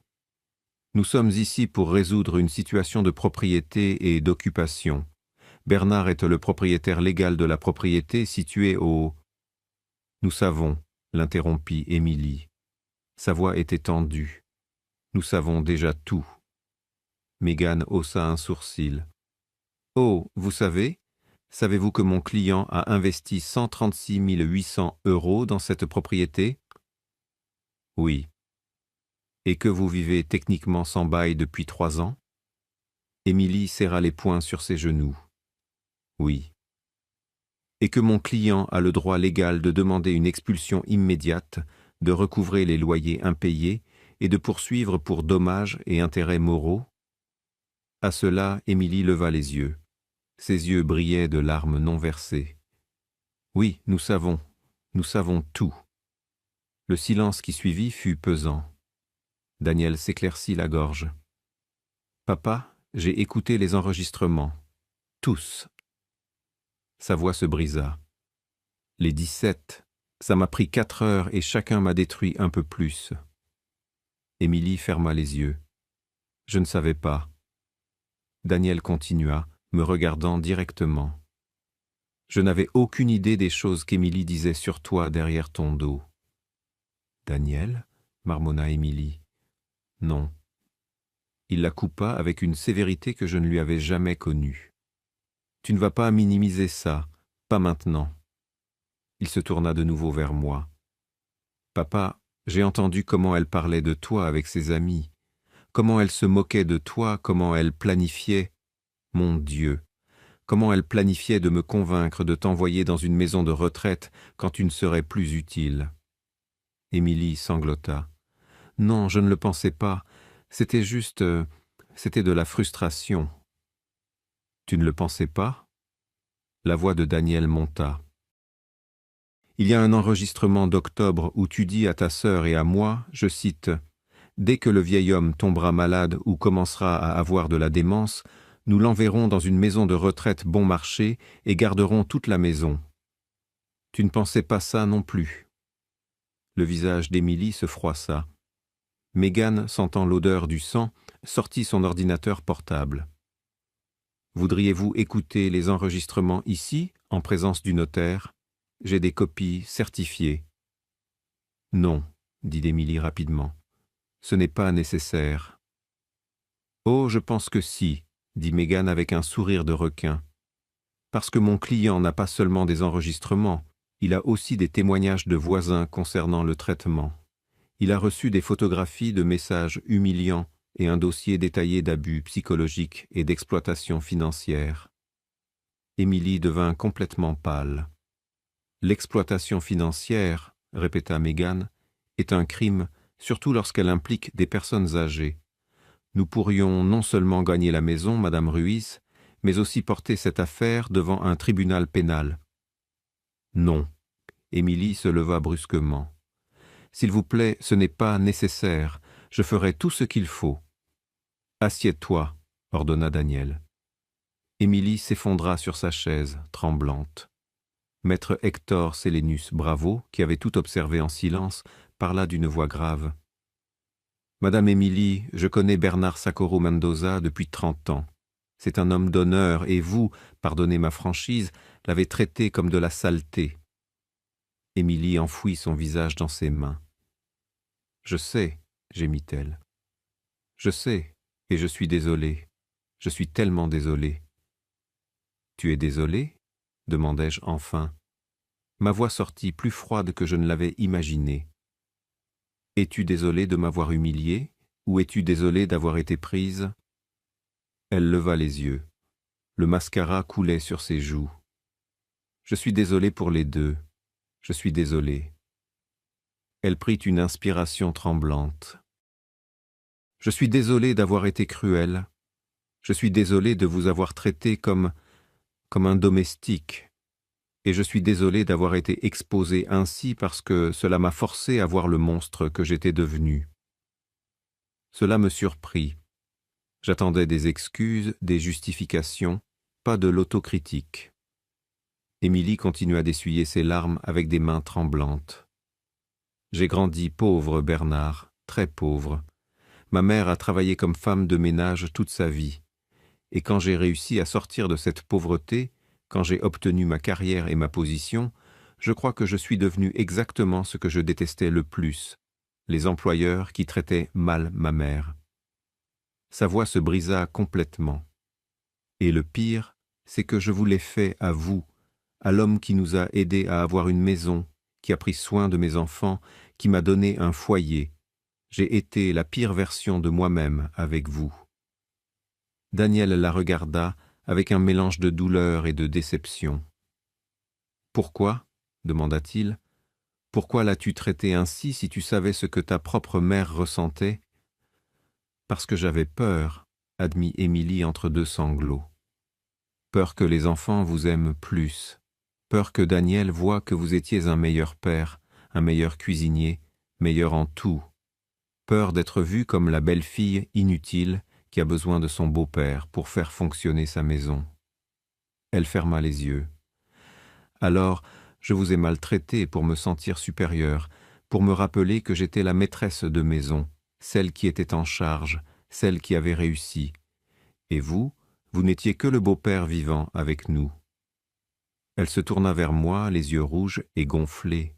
« Mais ce n'était pas ma maison, c'était votre maison, celle que vous aviez payée, celle que vous aviez bâtie. Et j'étais si stupide, si aveugle, si cruel que je ne l'ai pas vue avant que vous ne partiez. » Mégane me regarda, attendant mon signal. Je savais qu'elle voulait détruire Émilie légalement. Elle avait tous les éléments pour le faire, mais quelque chose dans la confession d'Émilie, dans sa voix brisée, me fit hésiter. « Est-ce que ta mère sait comment tu m'as traité ?» demandai-je. Émilie secoua la tête. « Si elle le découvrait, elle me renierait. Elle adore les grands-parents. Elle m'a toujours dit « Traite ton beau-père comme tu voudrais que ta propre mère soit traitée. » Sage conseil, dis-je froidement. Dommage que tu n'aies pas écouté. Je sais. Maître Hector Sélénus Bravo tambourina des doigts sur son bureau. Bien, nous devons résoudre la situation pratique. Bernard Socorro Mendoza a 3 options légales. Mégane étala des documents sur la table. Option 1. Expulsion immédiate. Vous avez 30 jours pour quitter la propriété. Bernard Socorro Mendoza récupère sa maison. Émilie pâlit. Option 2. Achat intégral. Vous payez à Bernard Socorro Mendoza 136 800 € dans un délai n'excédant pas 90 jours. L'acte est transféré. La maison devient légalement la vôtre. Daniel secoua la tête. Nous n'avons pas ce genre d'argent, loin de là. Option 3, dit Mégane en me regardant. C'était mon idée, celle dont nous avions discuté. Un accord de division de propriété et de cohabitation. Qu'est-ce que cela signifie ? Demanda Daniel. Je pris une profonde inspiration. C'était le moment. Cela signifie que nous divisons légalement la maison. Je reçois 60% de la propriété. Vous recevez 40% enregistré chez le notaire avec toute la force légale. Mais Émilie fronça les sourcils, confuse. 60-40, cela signifie que la maison sera toujours plus à votre nom qu'au mien. Mais vous aurez quelque chose, vous ne serez pas à la rue. « Et où vivriez-vous » demanda Daniel. « Je ne retourne pas dans cette maison, » dis-je fermement. « Je reste où je suis, mais mes 60% viennent avec des conditions. » Mégane déplia un autre document. « Madame, Bernard Socorro Mendoza louerait sa part de la maison à une famille qu'il choisirait personnellement, des locataires qui vivraient avec eux. Ils partageraient les espaces communs et paieraient un loyer mensuel de 850 € qui irait directement à M. Bernard Socorro Mendoza. » Les yeux d'Émilie s'écarquillèrent. « Vous voulez que nous vivions avec des étrangers ? Je veux que vous appreniez ce que l'on ressent quand on partage son espace avec des personnes que l'on n'a pas choisies, répondis-je. Je veux que vous compreniez l'inconfort, le manque d'intimité, l'obligation d'être aimable avec des gens qui sont chez vous. » Daniel comprit immédiatement. « Comme vous vous êtes senti avec nous, Exactement. Et l'autre condition? Demanda-t-il. Une thérapie familiale, dis-je. Daniel, toi et moi irons en thérapie 1 fois par semaine pendant 6 mois. Je paierai les 10 premières séances. Tu paieras le reste. Sans Émilie, juste nous deux. Mon fils avait les larmes aux yeux. Vous feriez ça? Après tout ce qui s'est passé, vous voudriez encore réparer notre relation? Tu es mon fils, dis-je, la voix tremblante. Tu as commis de terribles erreurs. Tu m'as déçu, mais tu es mon fils, et je ne vais pas t'abandonner sans essayer. Daniel se leva, contourna la table et s'agenouilla devant moi. Pardonne-moi, papa. S'il te plaît, pardonne-moi. Je le serrai dans mes bras et pleurai avec lui. Émilie, anéantie, observait depuis sa chaise. « Et moi ?» demanda-t-elle d'une petite voix. « Y a-t-il quelque chose que je puisse faire pour obtenir votre pardon ?» Je la regardai droit dans les yeux. « Vous pouvez commencer par bien traiter les locataires que je vais installer chez vous. Vous pouvez commencer par valoriser ce que vous avez.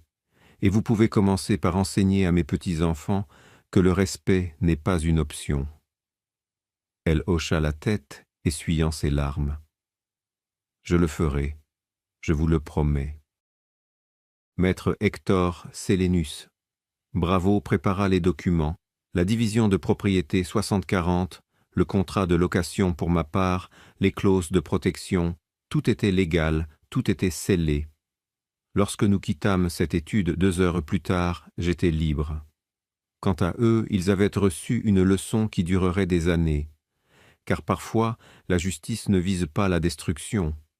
Parfois, elle consiste à vous faire vivre chaque jour avec les conséquences de vos actes. 2 semaines après cette réunion à l'étude du notaire, j'étais assis dans un café à Saint-Martin-du-Lac avec Teresa Campos, une institutrice veuve de 52 ans.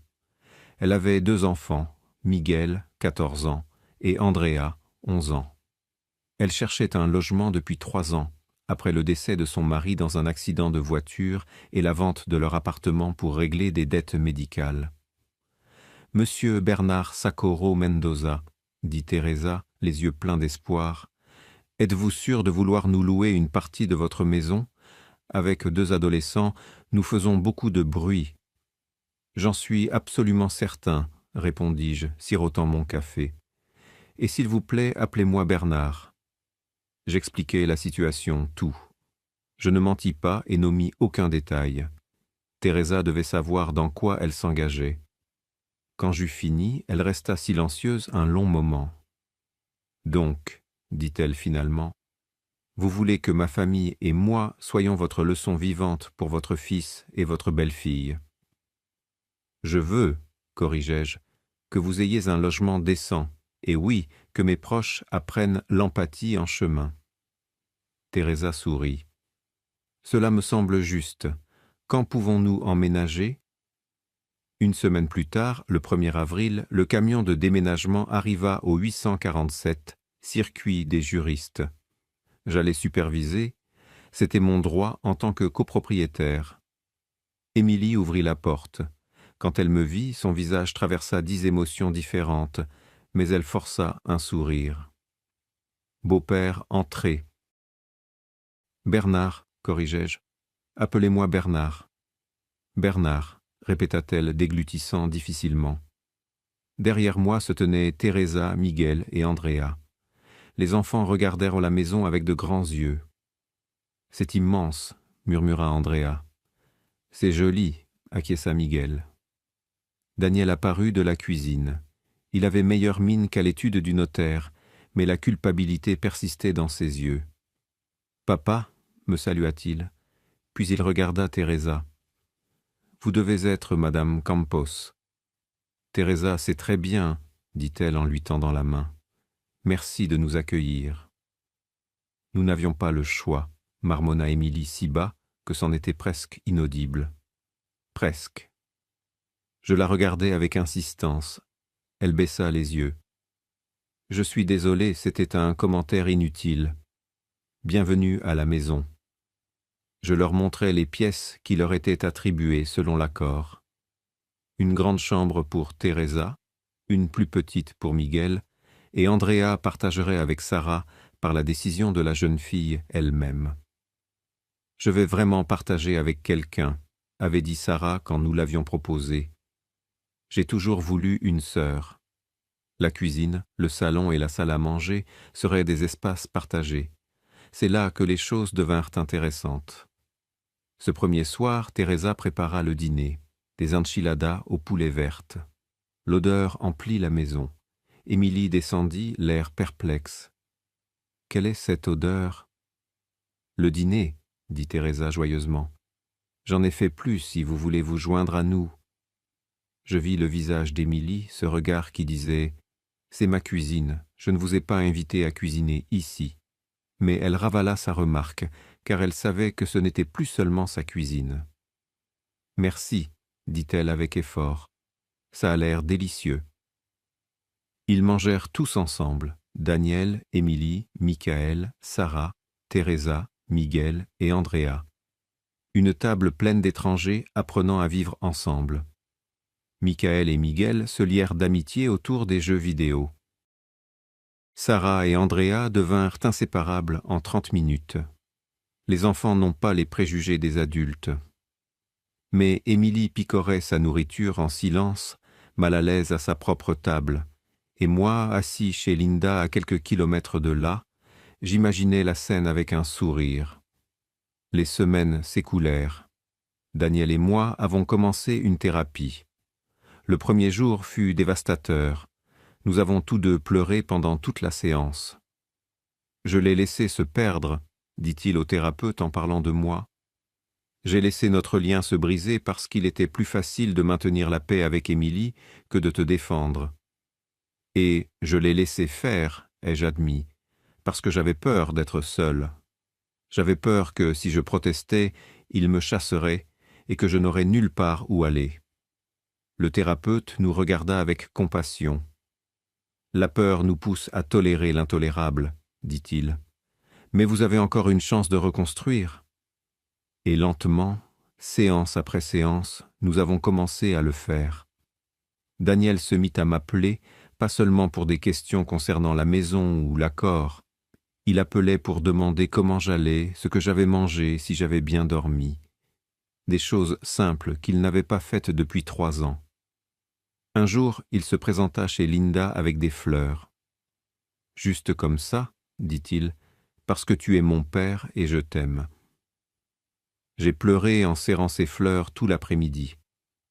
Pendant ce temps, à la maison, la cohabitation créait des situations révélatrices. Teresa me racontait tout lors de nos appels hebdomadaires.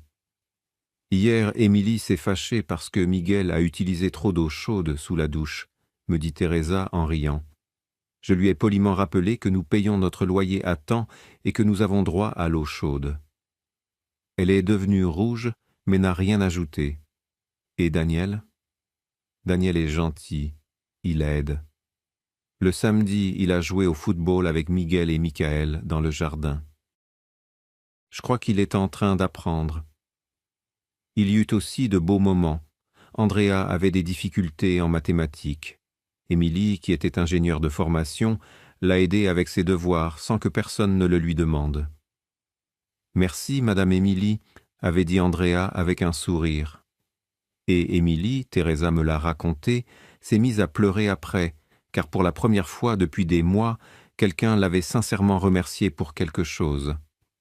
Les enfants, bien sûr, étaient à la partie facile de toute cette équation. Sarah avait une nouvelle meilleure amie.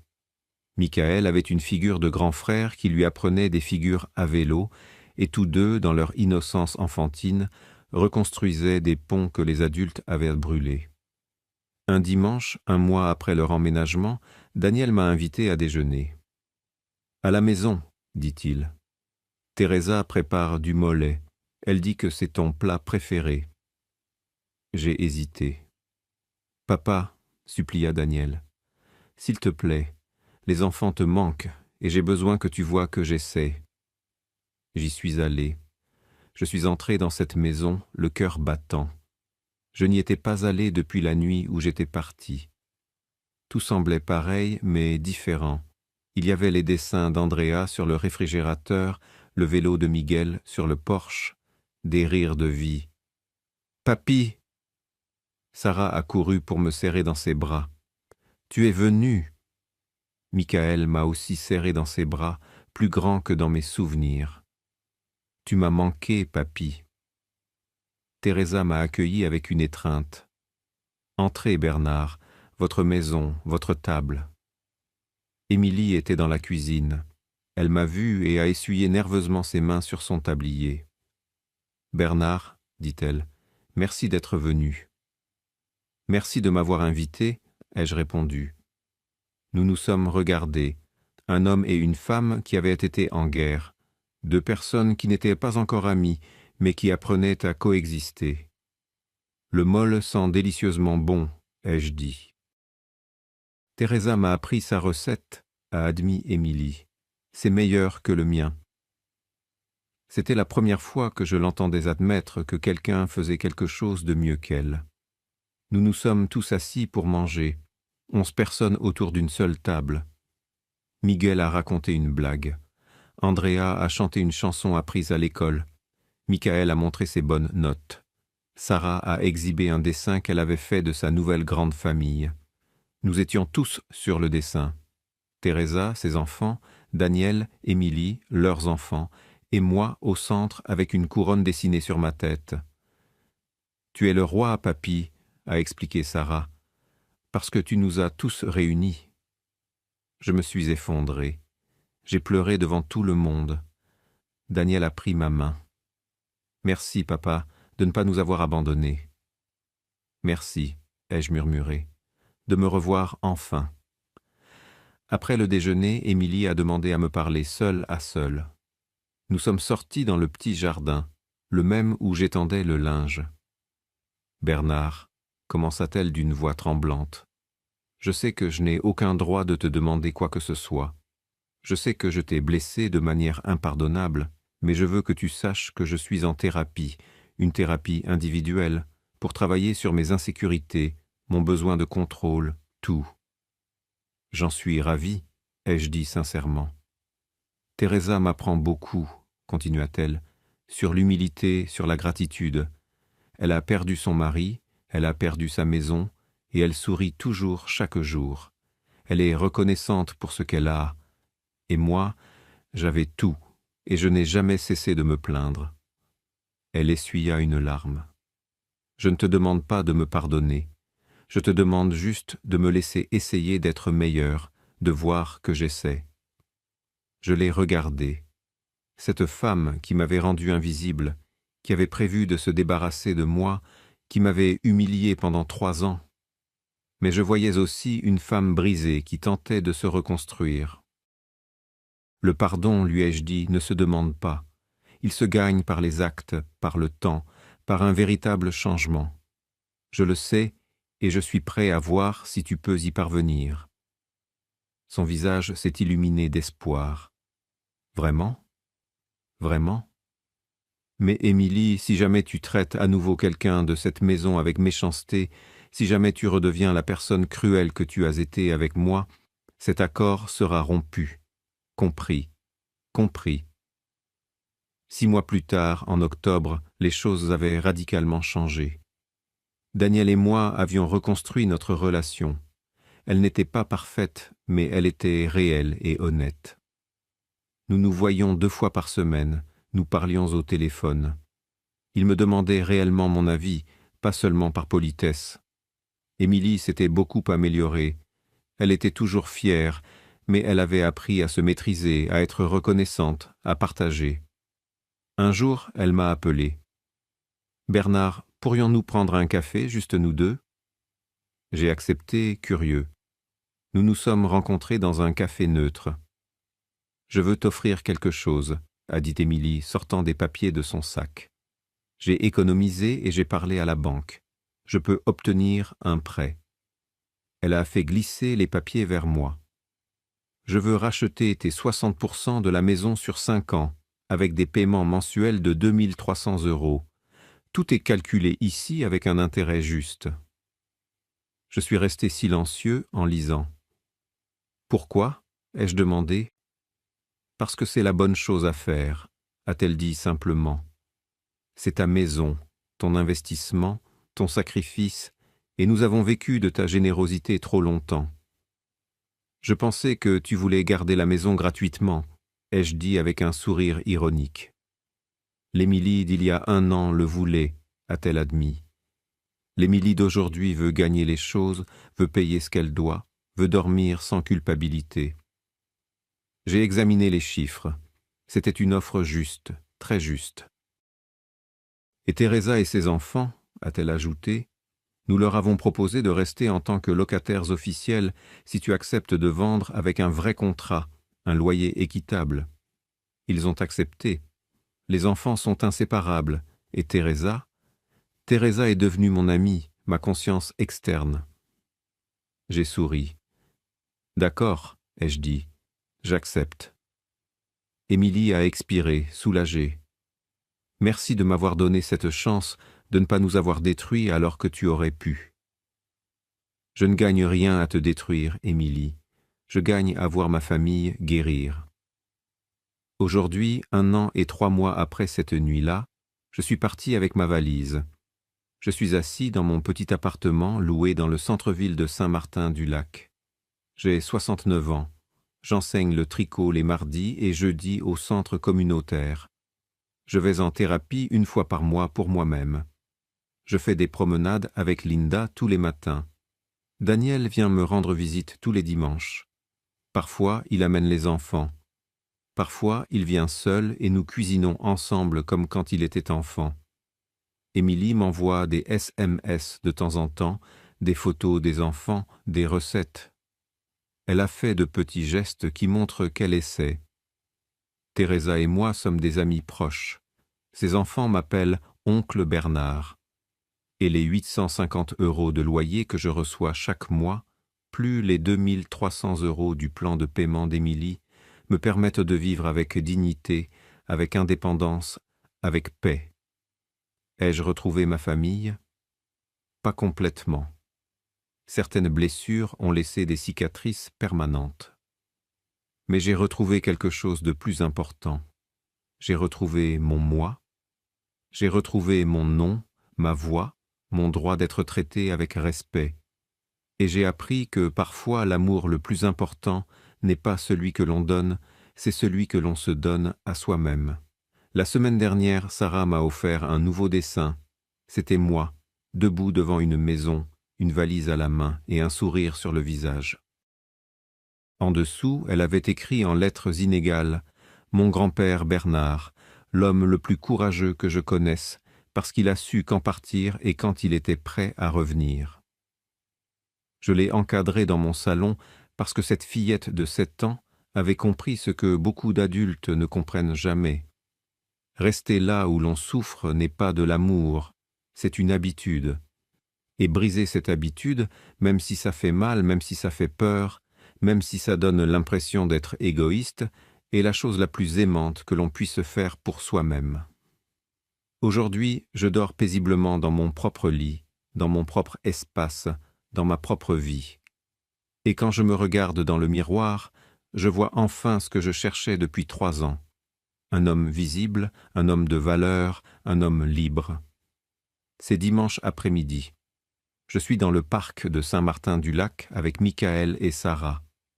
Nous avons acheté des glaces au maïs et nous nous sommes assis sous un arbre. « Papy », dit Michael, maintenant âgé de 11 ans et avec une voix qui commence à muer. « Regrettes-tu d'être parti cette nuit-là » ? « Jamais », je réponds sans hésitation. « Pas même un petit peu, pas même un tout petit peu, parce que partir m'a sauvé. Cela m'a rappelé qui j'étais avant de devenir invisible. » Sarah, avec de la glace sur le nez, demande « Et tu es heureux maintenant ?» Je la soulève sur mes genoux, même si elle devient grande.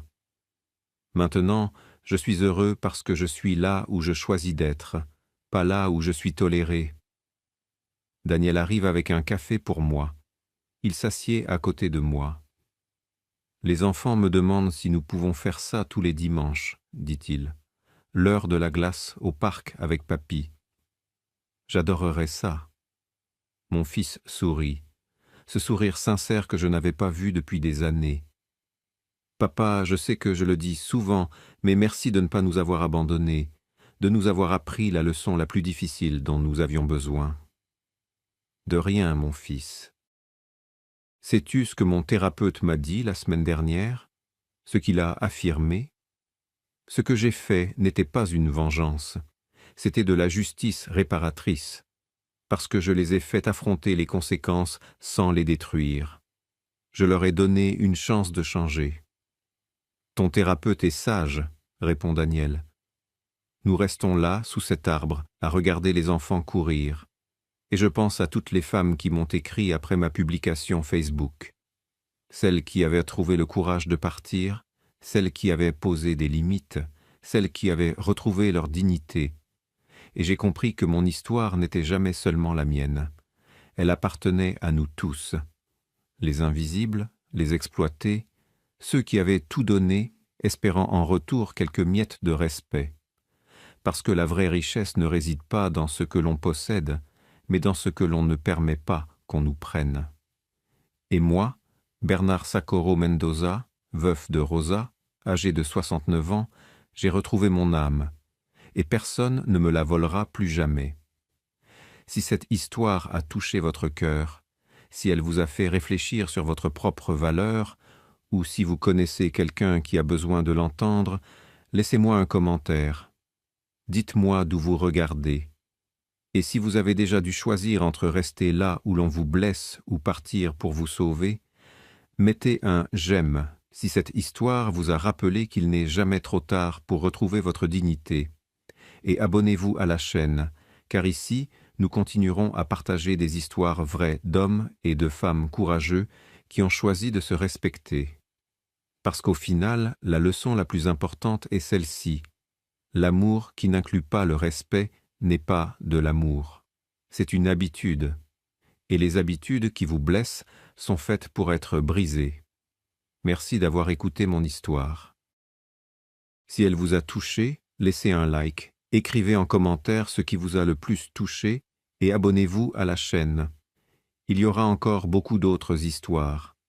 Ce n'est pas la fin de mon histoire, ce n'est que le début de quelque chose de meilleur.